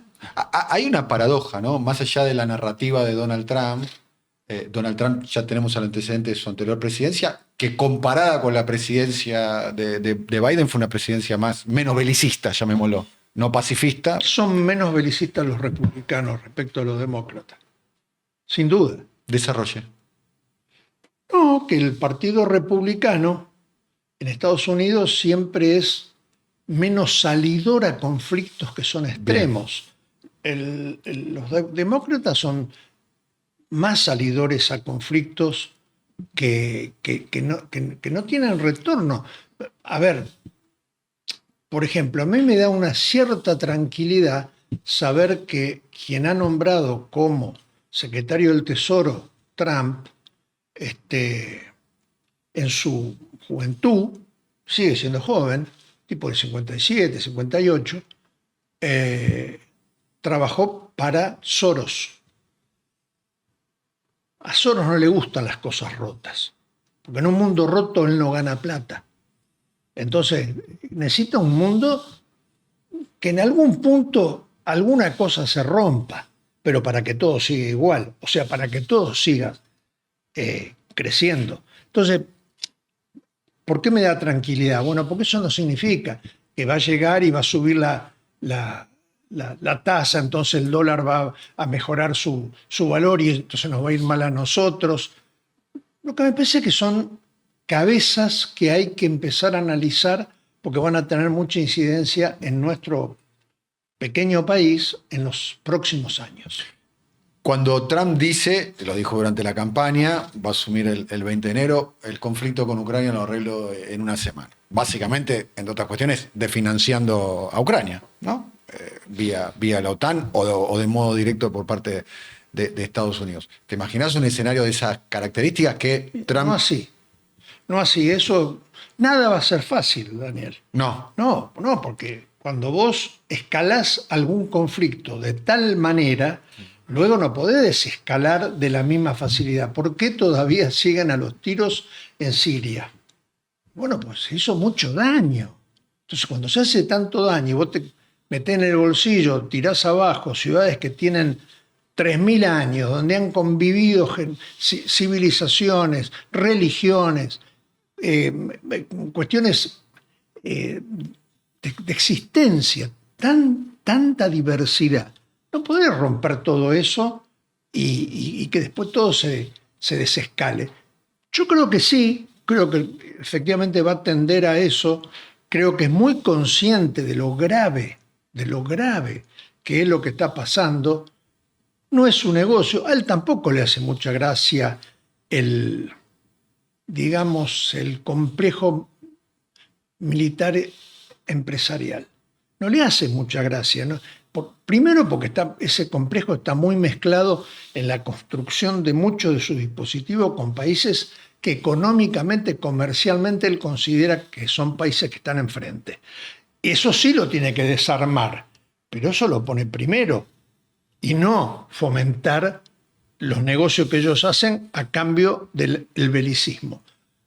va a ir por ahí. Va a ir por ahí a la manera como se puede ir, muy dificultosamente y con muchos sacrificios. Yo digo, Robert Woodward, que junto con Bernstein fueron los dos que escribieron ese magnífico libro que fue película también, Watergate. Woodward escribió 2 libros sobre Trump. Primero que se llama Ira y el segundo se llama Miedo. El primero me gustó más que el segundo, porque el primero es un libro de un periodista. El segundo son 19 o 20 entrevistas que él le hace a Trump. Está bien el libro, mejor es el primero. En el primero hay mucho elemento para aprender de cómo es Trump de verdad como individuo. ¿Hay algo admirable en Trump?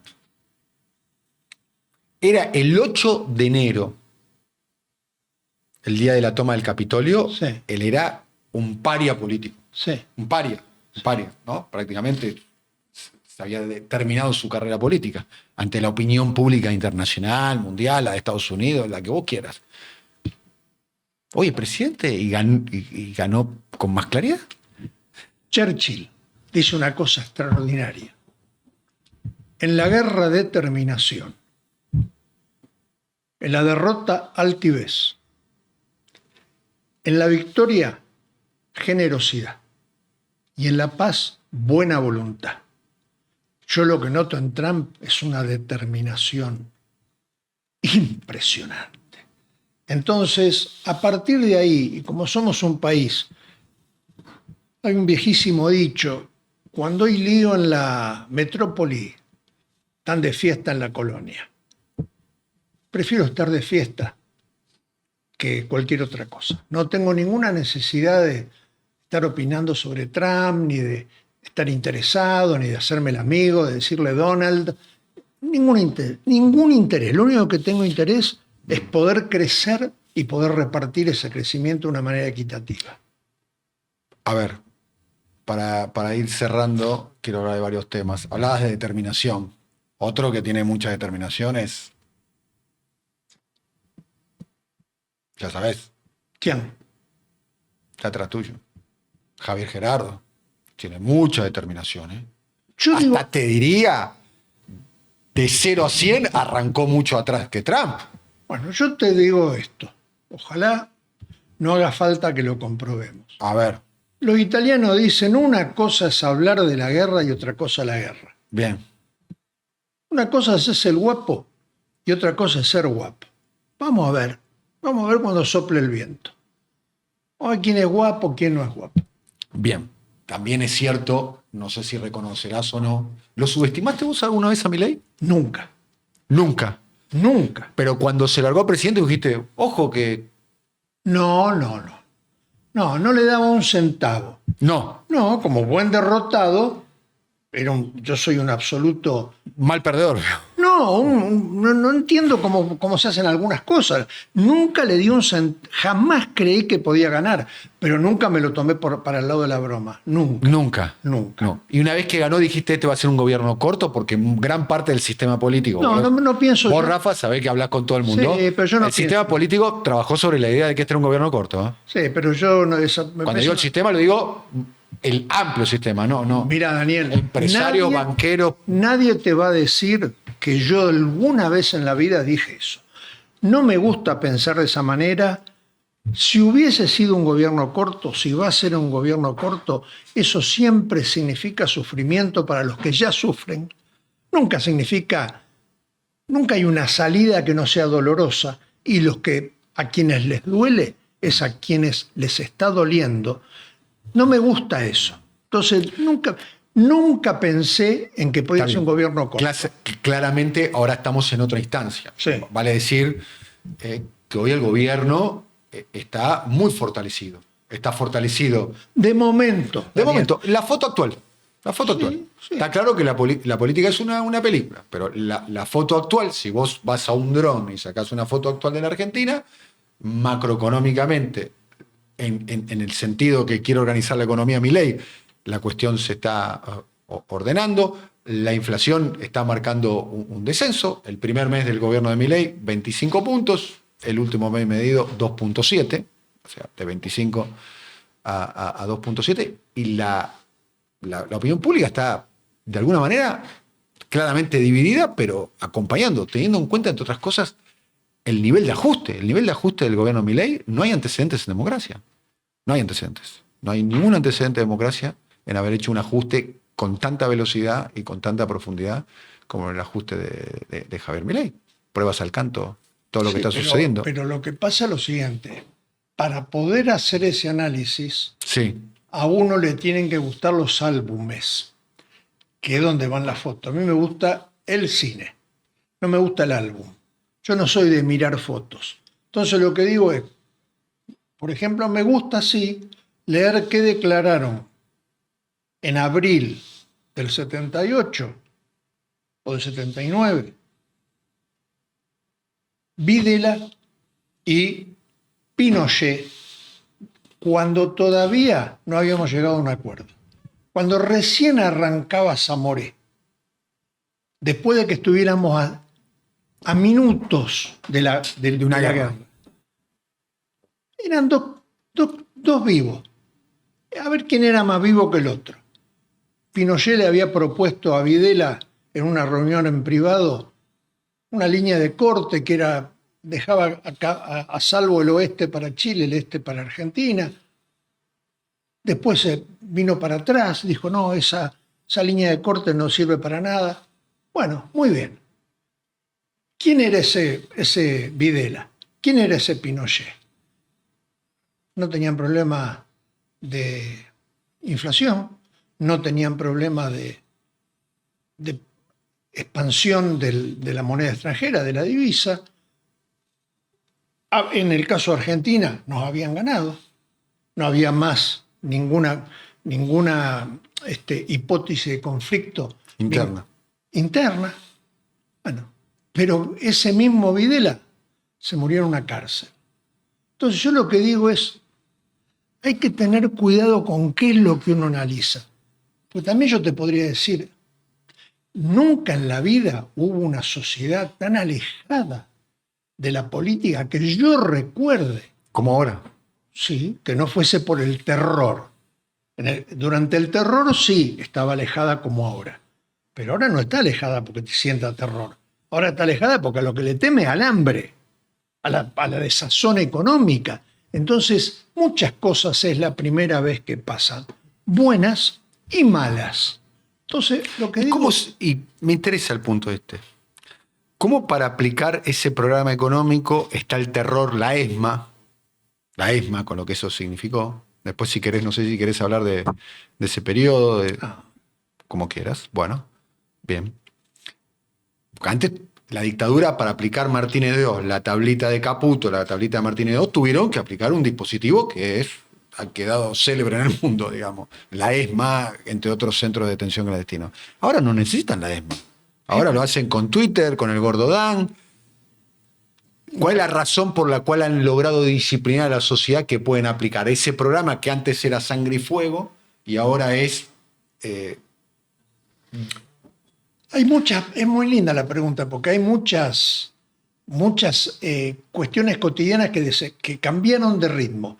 Por ejemplo, no es una tontería redes sociales, inteligencia artificial, velocidad de crecimiento de la tecnología, ahora sí, antes no. ¿Por qué? Porque los actores que son activos para la versión de ultraderecha se valen de instrumentos que en mi época no existían.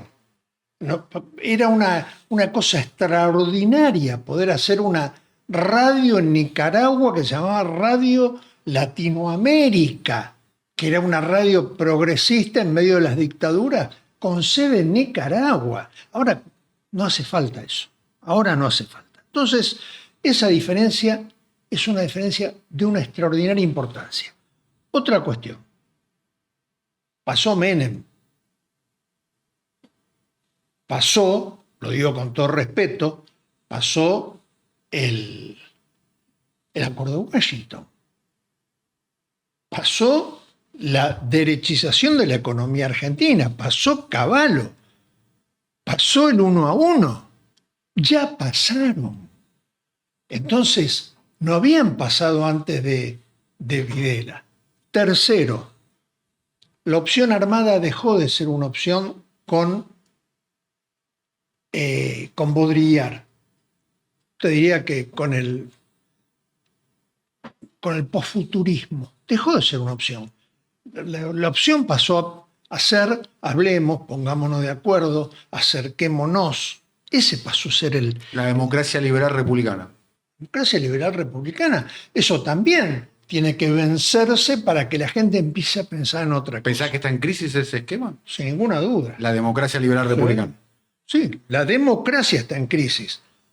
Quiero decirte, Daniel, que uno de los ídolos que tiene Javier Gerardo, que es un español llamado Huerta de Soto, Sé quién. dice que la democracia es inexorablemente socialista, que la democracia, por lo tanto, no puede existir, no debe El existir. propio Milei dice que el comienzo de la debacle es 1916.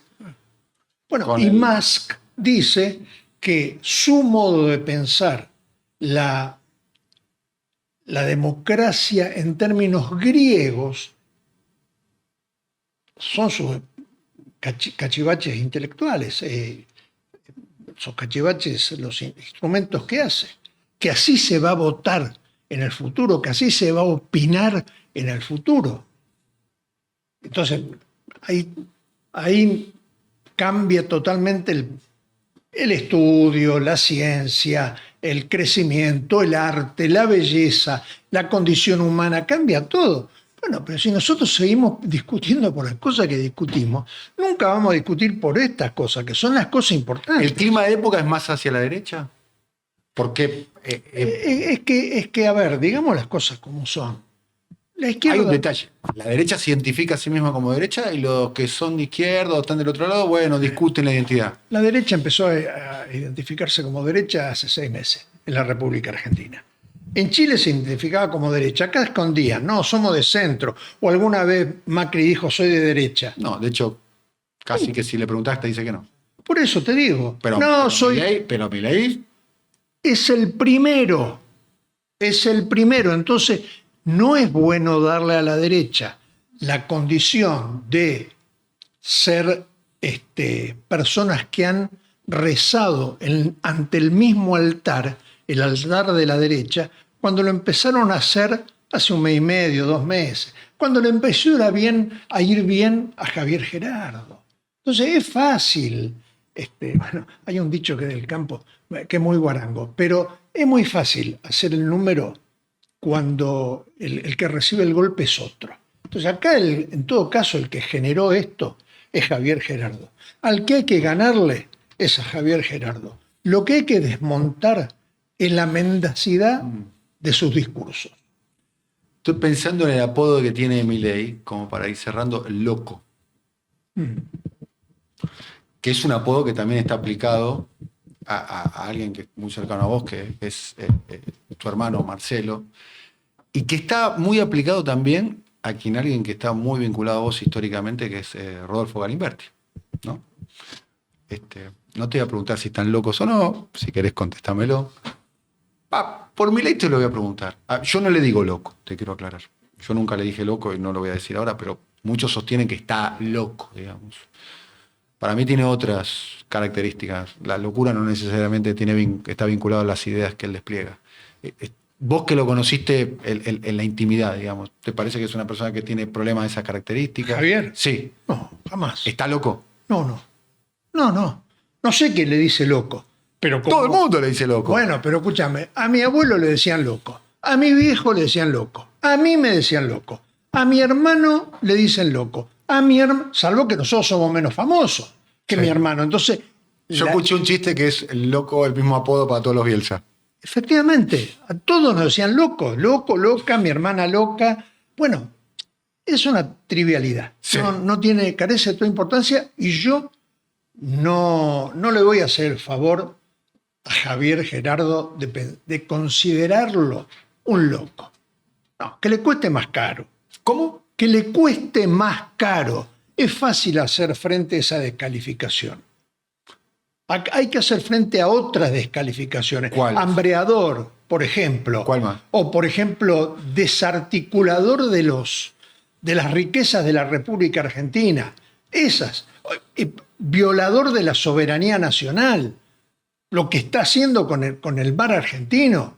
Pero por favor, ¿por qué se lo voy a regalar diciendo, no, vos sos un loquito? No, para nada. No lo considero un loco. Como tampoco lo considero a mi hermano. Por razones inversas. En el caso de mi hermano. ¿Por qué? Porque a Marcelo le interesan cosas que a Javier Gerardo no le importan. ¿Cuáles? La perfección estética, por ejemplo. La perfección estética. El respeto por la existencia de otras personas. Como en el caso de Marcelo, son los jugadores. Pero tampoco nos vamos a creer la tontería que dijo ese payaso, ese mamarracho de ¿cómo se llama el player que habló mal de Marcelo? ¿Te lo olvidaste? No, Luis Suárez, ¿no lo querés mencionar? No, es que no fue un jugador que me llamara la atención y me emocionara, y no lo es ahora que ya no juega mal fútbol, lo juega en algún lugar. ¿Te molestó lo que dijo de tu hermano? Es sabido en el fútbol y todos sabemos que él no es de lidiar mucho con los supuestos líderes o jugadores con experiencia que no le gusta. Preferí evitar todo eso porque estaba la selección por encima, porque hubieron algunas situaciones en la Copa América que se generaron que duelen. A mí me dolieron mucho las situaciones que pasaron en la Copa América y había que callar por respeto a la selección en ese momento. Los jugadores van a llegar a un límite de que van a explotar y en la Copa América hubieron compañeros que se plantearon, hasta Luis jugó la Copa América, no jugó más. Sé que no era cierto. Pues vos me decís, mira, Marcelo tuvo una discusión con el presidente Milei. No sé si es verdad, es verosímil, pero Marcelo con alguien que depende de Marcelo, un empleado de Marcelo, una persona que está bajo las órdenes de Marcelo, no hablarla, no. Eso no es cierto. Lo cierto, además, el antecedente de tu hermano Marcelo es que siempre tuvo muy buenos vínculos con los jugadores. Ha tenido también sus encontronazos, Uno, ¿no? que yo sepa. Con jugadores, uno. ¿Calderón? El único. Ningún jugador que venga al seleccionado argentino tiene que venir con la pretensión de participación segura. Si no, no viene. Cada uno como está, si uno está tranquilo o está nervioso. Usted a mí de mi parte me ve muy tranquilo. Bueno, hay que verlo ahí cómo está. Si se vuelve a repetir una situación y Calderón entiende que únicamente aceptaría la situación si yo le garantizo participación, no se la puedo garantizar a nadie. El resto, discípulos, gente que lo admira. Bueno, también pasan los años para Marcelo y en algún momento los hijos deben. ¿Cómo? En algún momento los hijos deben exterminar al padre. Entonces es natural. ¿Quiénes serían los hijos acá? Los jugadores que se dedican a ser técnicos de fútbol. En algún momento se van a cansar, eso de Freud, no me lo inventé yo. En algún momento se van a cansar de ser, es del colegio de Bielsa, es un ahijado de Bielsa, es un discípulo de Bielsa. Se van a cansar porque en términos profesionales son hijos de él. En algún momento el hijo debe, entre comillas, matar al padre. Es natural que en algún momento llegue quien levante esa tarea. Ahora, una cosa es enfrentarse diciendo yo lo admiraba mucho, pero ahora tengo mi propia escuela, como han hecho algunos. Por ejemplo, que se me pasa. Poche. Pochettino. Claro. Pochettino. Poche, que yo lo adoro, Marcelo lo adora. Jugador de Newell's.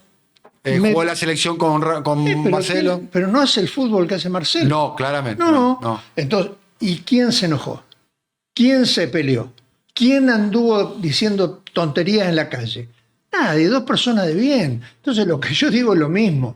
Si vos me decís a mí, discutió con un superior, con alguien con poder real, muy posiblemente. Si vos me decís a mí, le gritoneaba a los jugadores, en la mitad de un partido puede ser, porque están en clima de catástrofe. El fragor de la batalla. Pero claro, ahora que Marcelo los maltratara. Mirá, yo creo que el último maltrato, entre comillas, fue una vez que le dijo a unos jugadores del Leeds que juntaran la basura para aprender las horas que tenían que trabajar. Los que pagaban la entrada. Los que pagaban la entrada. Si eso es un maltrato, que me hagan mucho maltrato mi jefe durante muchos años, los que me queden de vivir. Ojalá me hagan ese maltrato. Te jodió el tema, ¿eh? ¿Qué tema? El tema de lo de tu hermano, ¿eh? Mirá que casi no te lo pensaba preguntar porque yo soy muy respetuoso con vos. No, Daniel. Mi respeto surge de la admiración que te tengo y la admiración que tengo por tu hermano sin conocerlo. ¿Sabés qué me enoja? Casi ni te lo empecé a tocar. La mendacidad, Daniel. La facilidad que tiene cualquier 4 de copa. ¿Qué?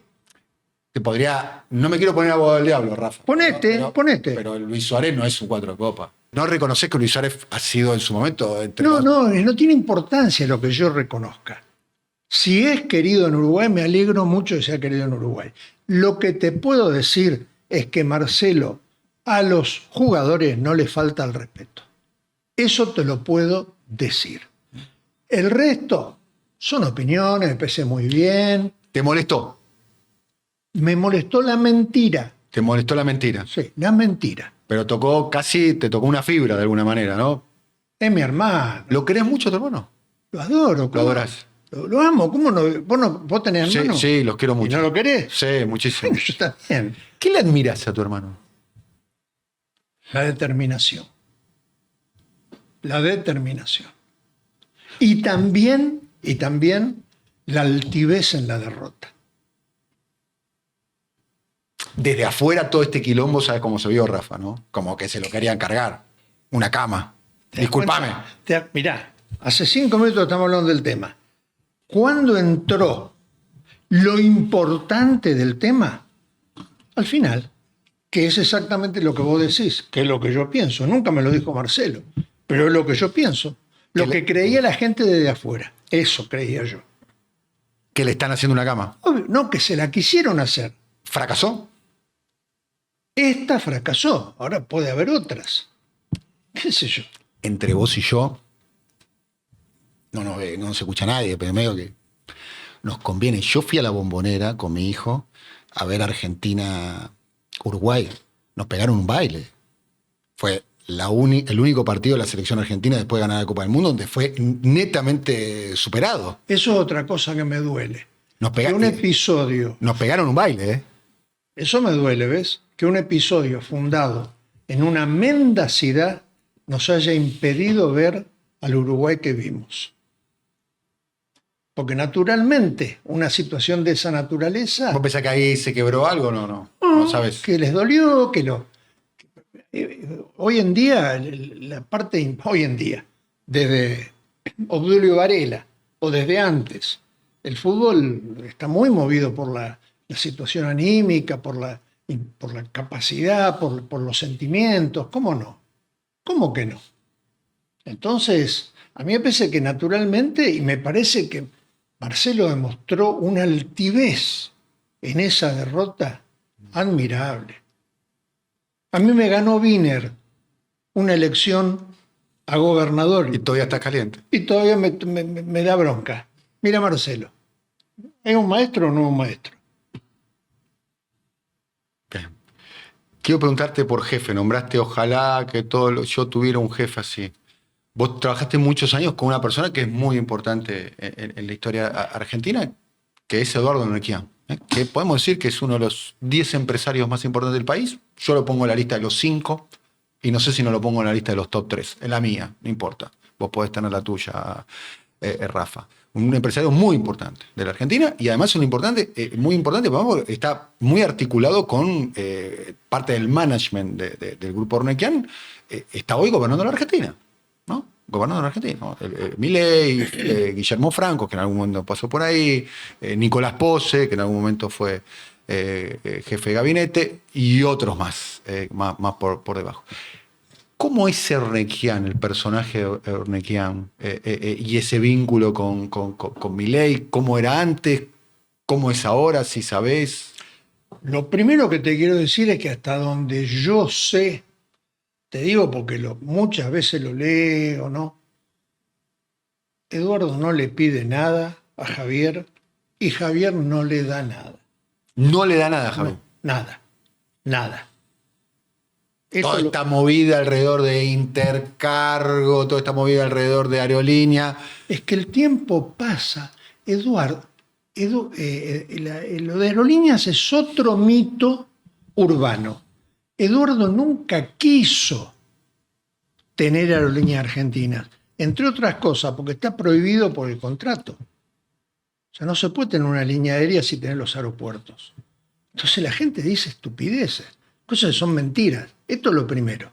Lo segundo, Eduardo, todas las grandes ideas las fue creando, algunas las materializó, otras no las materializó. No se interesa más por esos temas, ¿eh? Es un hombre de 90 y pico de años, ¿no?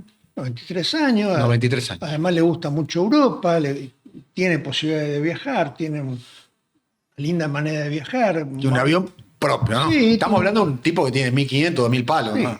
O más. tiene un lindo barco para pasarla bien allá. ¿Por qué razón debería haberse mezclado en las mezquindades propias de lo que implica que en Argentina te vaya bien? ¿Es un buen empresario para vos, Enrique? Extraordinario, no bueno. Inmejorable, una creatividad.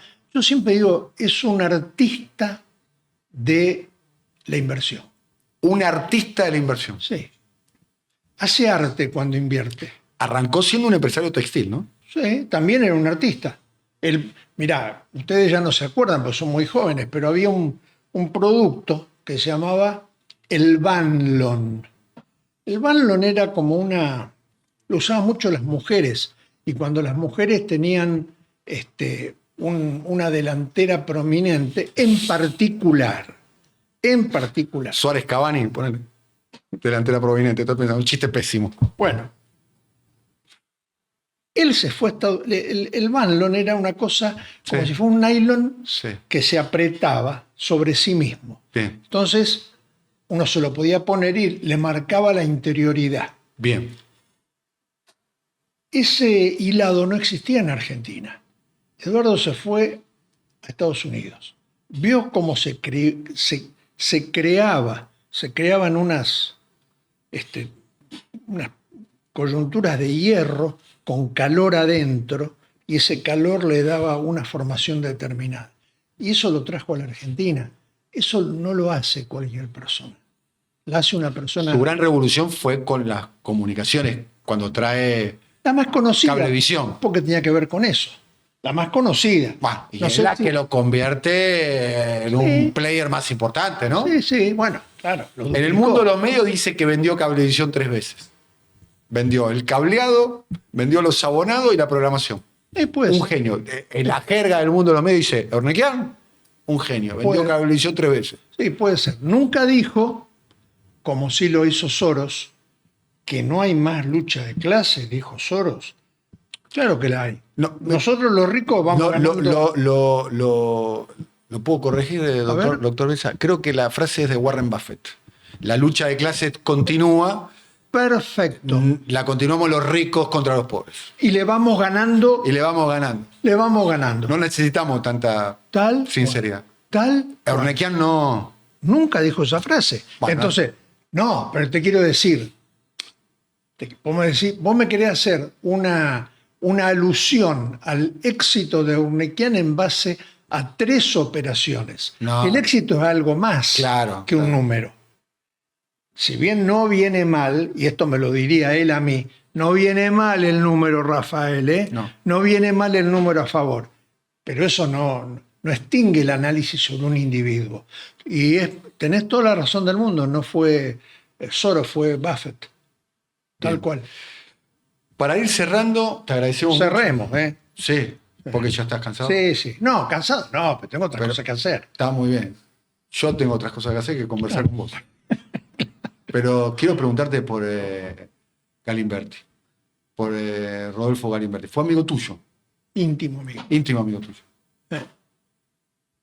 Casi eran vecinos, además, ¿no? Sí, bueno, él nunca, como Castro. Como Fidel Castro. Sí, nunca dormía 2 veces 2 noches seguidas en el mismo lugar. Bien. Tenía esa casa, tenía una casa en el zona norte, tenía otra casa en Barrio Parque, tenía varias casas. Bien. ¿Y la amistad de dónde surge? ¿De la admiración, de la política? Nos conocimos cuando él era clandestino, o sea que no, qué sé yo, surge de habernos conocido, él me llamó, nos juntamos, fuimos a comer a un lugar, hablamos. Un tipo muy seductor, un tipo muy interesante para escuchar, muy interesante para provocar con ideas, además un tipo muy, muy atento a tu pensamiento, no era un individuo. Tiene muy poco que ver con lo que los que no lo quieren. Bueno, él decía esa frase, ¿no? Él decía, yo soy mucho mejor de los que muchos están dispuestos a concederme, pero mucho peor de lo que muchos pueden imaginar que soy. Era malo. Eso decía él de sí mismo. Me imagino que lo diría como un elogio para sí mismo. Bien. Murió muy joven, ¿no? Muy joven, 52. Está el mito alrededor de que no se murió. Yo sentí eso. ¿Que no se murió? Yo sentí que no estaba él ahí. Estás tirando una bomba. ¿Vos decís que no se murió, Galimberti? No. Yo digo que eso fue lo que yo sentí. Estoy hablando de mi sentimiento, no de la ausencia de Rodolfo muerto de su ataúd. Estoy hablando de mi sentimiento. Cuando yo abracé ese ataúd, pareció que ahí no estaba, pero es mi sentimiento. Y la biografía de él, me imagino que habrás leído la biografía de Larraqui. Preguntarle a Larraqui o a Caballero si la leí o no la leí. O casi que la escribiste vos también. No. Pero Jamás diría participaste. Colaboraste. No, la leí varias veces. La leíste varias veces. Y la biografía de él, ¿no? Que es una gran biografía, un gran libro. Un gran libro por sí mismo y además por la historia de Galimberti. Extraordinario. Bien, la biografía de ser un militante montonero a un hombre de negocio, digamos, esa parábola. Pero a ver, esa es una parábola, es cierto. Feliz, traducida en un título, un par de obras se han copiado de ese título, de tal a tal, de tal a tal, ¿no? La bajada era de Montonero a la CIA. De Montonero a la CIA, de no sé quién a Susana Jiménez. Sí. Bueno, era una cosa así. El libro es un libro fantástico, tal cual decís, y creo que ese camino al empresariado te coloca en un planteo complejo, porque el planteo es cómo él hubiese evitado ser un individuo distinto. ¿No es cierto? Él tendría que haber muerto. ¿No es cierto? Si se hubiera muerto, se lo hubiera admirado más fácil. Él no podía ganar dinero. Él no podía ganar mucho dinero. Robó alguna vez dinero. Obtuvo alguna vez un cargo público para hacer algún hecho. Lo último que quisiera es juzgar a Galimberti. Solamente estoy haciendo una descripción de su biografía. Y yo también hago una descripción de su biografía. Yo digo, una cosa es ser un biógrafo, sobre todo en una biografía literaturizada, como es esa biografía. Una biografía que se miraba mucho más en el libro de Truman Capote, A Sangre Fría, que en una historiografía, por decirlo de algún modo. Me parece que el libro, de hecho hay un capítulo, La Clandesta, que es un capítulo absolutamente imaginado. Y lo dicen los propios autores en la presentación del libro.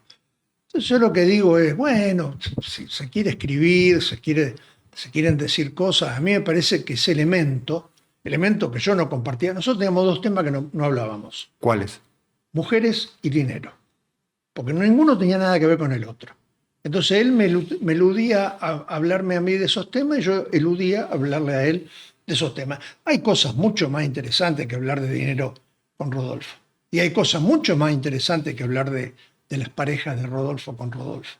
Y hasta que murió, hasta hoy te diría. ¿Murió de qué?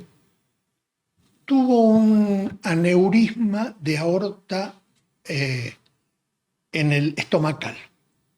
que no se pudo coser, ¿no? El aneurisma se hace un tajo y ese tajo no se pudo suturar. También peleó con mucha determinación. Pero bueno, mucha gente me ha criticado que no lo destripe. Creo que muchos compañeros se sentirían más cómodos si mi análisis fuese era un traidorzuelo, un cara dura. Bueno, no pienso eso. No lo pensé, no lo pienso, no lo pensaré. Rafa, te agradezco mucho. Tu salud está bien, ¿no? Muy bien. Volviste. Bueno, ¿Tuviste? en realidad no fue muy de salud, me rompí la cabeza. Volviste de la muerte. Sí, pero no fue un episodio, no sé, vos dirías que fue un episodio de salud. Tenía dengue, no me había dado cuenta. Tuviste dengue, te desmayaste en la bañadera. Sí, me rompí Y te la rompiste cabeza. la cabeza. Y bueno, ¿qué hay? ¿Dónde está la salud ahí? Salud era excelente, por eso estoy vivo. ¿Qué planes tenés? Primero, conseguir un trabajo para no tener problemas económicos. Y después ¿Estás con problemas de guita? Sí, tengo que laburar.